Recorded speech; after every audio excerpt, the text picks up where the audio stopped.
Welcome back, boxing fans. What's wrong with these young guys at 130, 140 pounds? The prima donna attitude these guys have. And the reality is, they're all big, right? And they're all considered pound for pound quality fighters. But yet, let's keep it real. These dudes are new into their career. They haven't done really that much yet to be so prima donna already. These guys are acting like they're Floyd Mayweather when they're only like 26 years of age. Tank Davis, the oldest out of all of them, has probably done the least out of all of them, but he is the most popular. But he's popular for what? Because of his style, not because of what he's doing in the ring, not because of the accolades he's accomplishing, but because of his relationship to Floyd and because of the action-packed, exciting style that he possesses. Haney acts like he's bigger than Tank Davis and a superstar to the sport. Yet this guy arguably lost the biggest fight of his career. He did have a great performance against Regis Prograis, but Regis Prograis is never a fighter anyone had on their pound-for-pound list. Literally never. I ain't saying that to hate. I'm just pointing out the obvious. He's never been a pound-for-pound quality fighter. No matter how much you liked him and felt maybe he was the best fighter at 140, no one put him on their pound-for-pound list. And then you think of Shakur, now he's upset because he's not going to get the fight with Navarrete next. But let's think about the reality of the situation.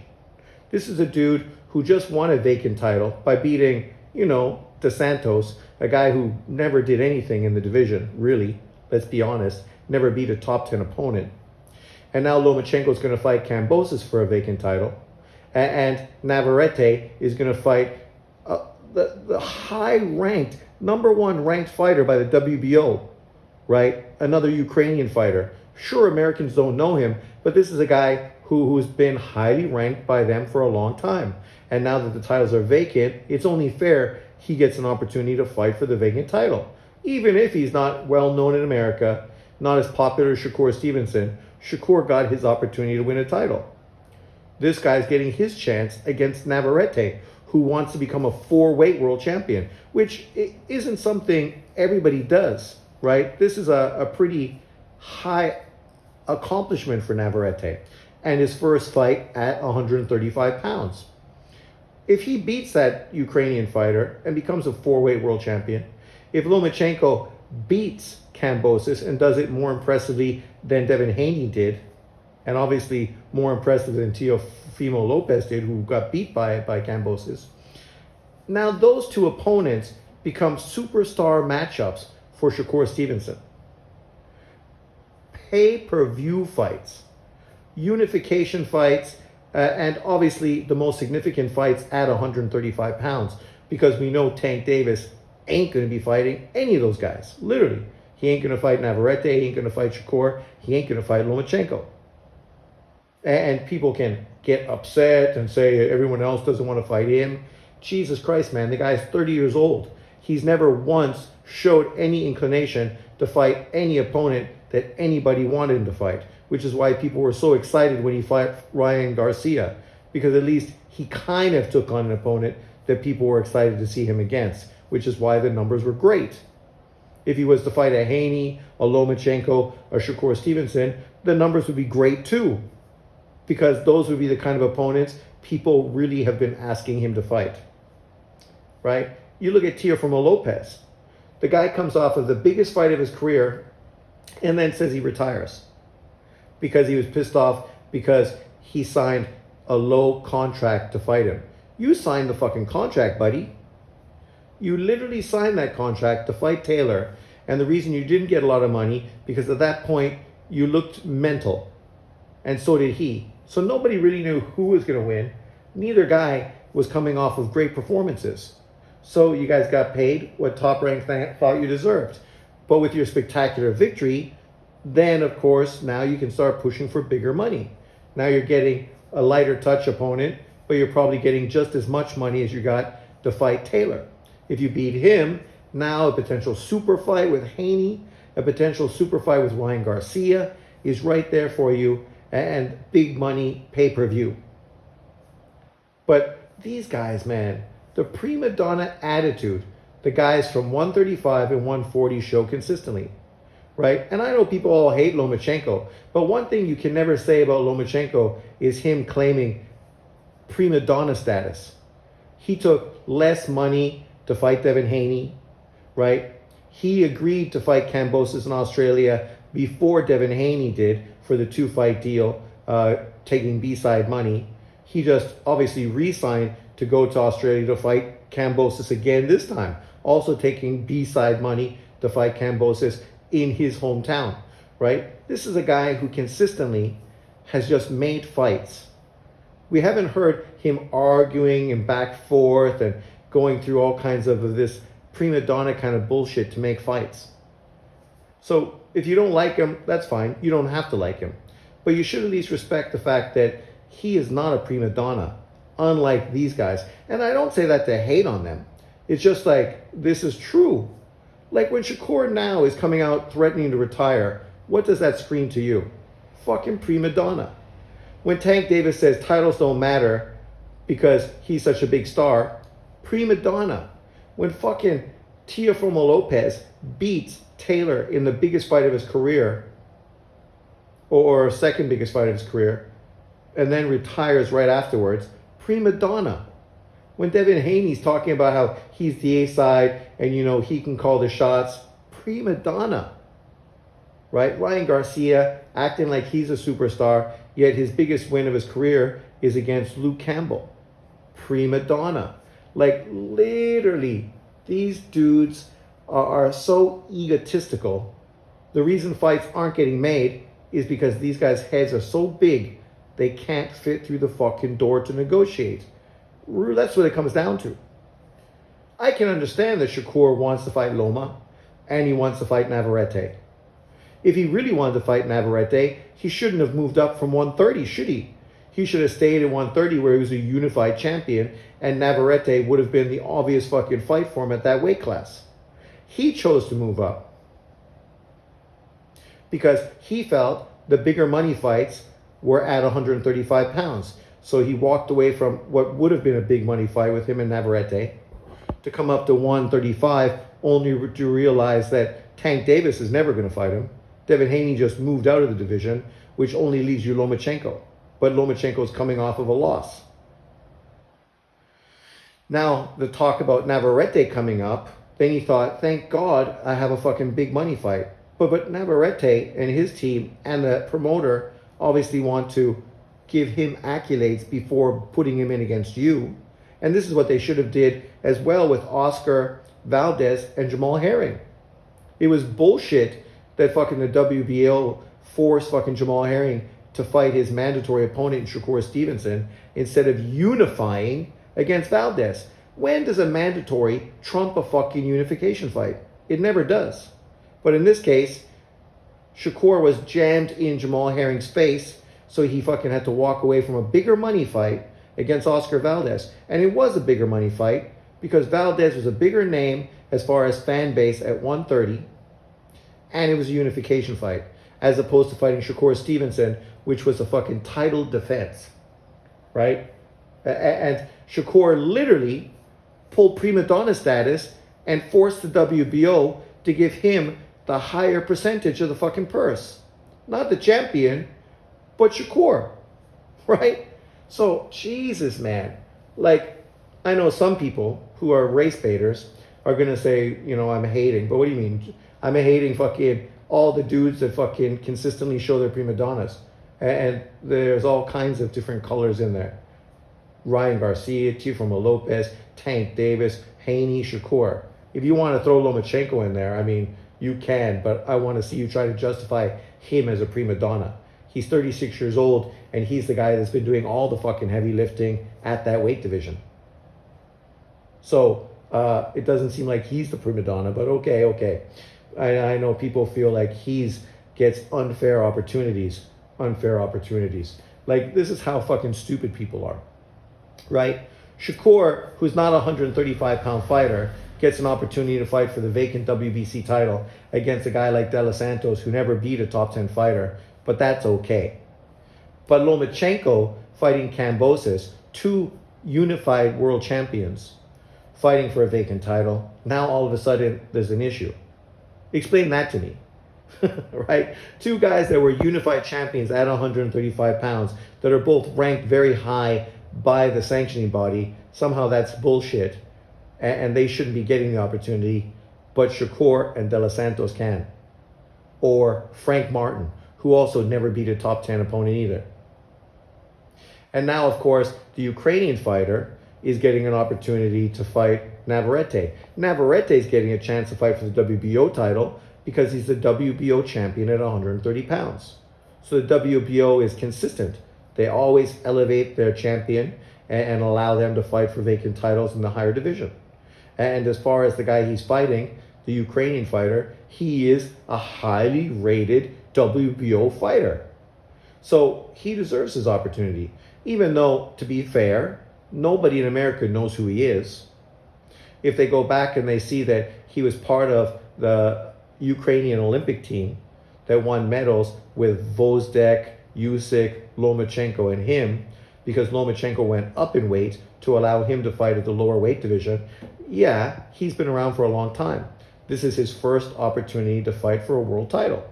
So he deserves that. But yeah, it's not going to be a fight that American boxing fans are excited about. It's not going to be a fight that, is going to get a lot of attention. But for Navarrete, he gets an opportunity to fight for a vacant title to become a four-weight world champion against the highest rated WBO fighter in that division. As far as Shakur, I understand. I mean, he's upset because what's this mean? He's going to have to fight his mandatory? Who's his mandatory by the WBC? I'm not sure. It might be Frank Martin. I'm not even sure exactly who is his number 1 or number 2 ranked opponent right now. You can tell me in the comment section below. But that's the truth. They might have to fight their mandatory opponents in the meantime to wait for the big unification fights to happen. I mean, we know Lomachenko, if he beats Kambosos, he's not going to be able to fight probably a unification fight against Navarrete or Shakur Stevenson next. He's going to probably have to face the winner of William Zepeda versus... Who's William Zepeda fighting? Why am I getting brain drain? I can't even remember who he's fighting. But then again, William Zepeda, the English guy that people feel beat Kambosos. So he's fighting him, and the winner of that fight gets the winner against Lomachenko Kambosos for the world title, because it was a vacant title, and that's what the IBF does often. They make you have to fight 2 fights to justify your position as a world champion. And that's not a bad thing, right? You can't say a guy's an email champion when you got to do 2 of those kind of fights. The question is, how come Boots Ennis doesn't have to do that? Just bringing that up, right? Shouldn't Boots Ennis have to be doing the same exact thing as Lomachenko Kambosos? Because he also won a vacant title as well. But, this is the inconsistency we see from some of these sanctioning bodies. But as far as people getting upset and in their feelings, I don't get it. Really, I don't get it. Like, I understand why Shakur is upset. It's a bit of that prima donna attitude he has, but it's also a bit of the fact that he just wants to fight big name opponents, right? He wants to fight the best. He wants to prove himself. He wants to prove that he is the best fighter in the division. I get that. And that's totally what he should be doing. And that's how he should be feeling. So I'm totally down with it. But you also got to be realistic. You're also a guy who potentially, after your next fight with Top Rank, is going to move to another promotional company. So if that's the case, are you surprised that Top Rank isn't giving you Lomachenko or Navarrete for your last fight? I'm not surprised. Why would they? Why would they put you in a unification fight or a big money fight with another one of their opponent, another one of their stable of fighters, if you're going to then potentially win and then go fight under another promotional company? That doesn't make any sense at all, right? Like, that's just normal business. I mean, if you do this kind of fight, usually they get a couple, I forget the term that they use, but usually they have options. There you go. They have options on 1 or 2 fights afterwards, right? Usually that's sort of what happens. You have to do an extension to your contract, giving Top Rank options on your next 1 or 2 potential opponents. And maybe that's something they can do in negotiation. I don't know what Shakur and his team are doing in negotiation. I have no idea.